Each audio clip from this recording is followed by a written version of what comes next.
Alright, people, let's talk about Sunderland versus Aston Villa at the Stadium of Light. A game that had drama, grit, and a fair share of frustration, and it finished one apiece. And honestly, it taught us a lot about both sides. So the first 30 minutes were cagey. Sunderland started with energy, pressing when they could, while Aston Villa also kept the ball but didn't really threaten. Neither goalkeeper was properly tested, and it felt like both teams were waiting for a spark.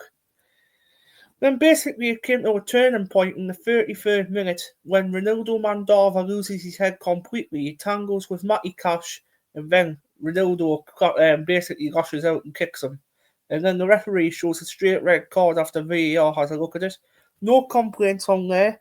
And then Sunderland's game plan had to be ripped up. Obviously, Chris Rigg had to come off, and Dan Barrow come on to strengthen the back line. And Sunderland dropped deep, bracing for a wave after wave of Aston Villa pressure. Now, here's the thing you'll expect from Aston Villa with an extra man to step on the gas. But they didn't. They were passive. Sunderland, even with 10, looked organised, compact and determined to survive. The half ended goalless, and you could sense a little frustration creeping into the Villa players. Second half, Villa came out brighter. They moved the ball quicker and found space, and eventually in the 67th minute, they got what they were desperate for. Matty Cash, the right back, steps up with a 25-yard long-range strike. It swerves Robin Roofs, can't keep it out, and suddenly Villa had their first Premier League goal of the season. Relief all round for them. You could see the celebrations. It was like weight lifting off their shoulders, pretty much.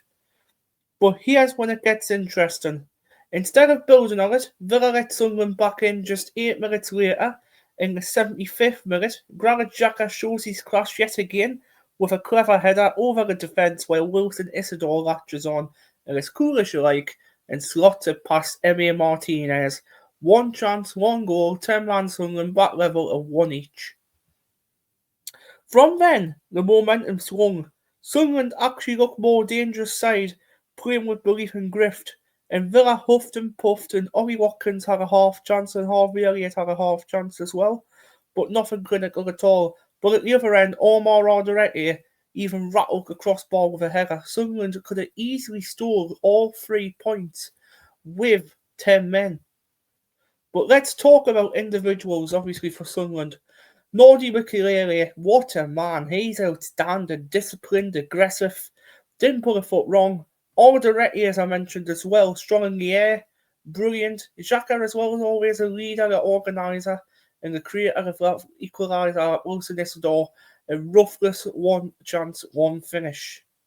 For Villa, Matty Cash was their standout, obviously scored a goal, provided energy, but beyond him it was flat. Even with an extra man, there wasn't enough urgency, creativity, spark, or cutting edge.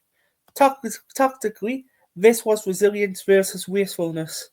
Sunderland resilient, 10 men, yet organised, dangerous on the counter. Villa wasteful, all on the ball, all at territory, but no killer instinct. But what does that mean for Sunderland? It's huge, it's massively huge. 8 points from 5 games unbeaten. Momentum and belief that they can survive in the top flight. For Villa, it's frustration. Yes, the goal drought's over, but failing to beat 10-man Sunderland leaves them in a relegation zone and still searching for answers. So the story of the day, Sunderland showed fight while Villa showed fragility. Final score at the Stadium of Light, Sunderland won, Aston Villa won. But that's the review all done. Stick around where we've got more Premier League reactions coming your way in the next one. Take care, God bless you, and we'll see you.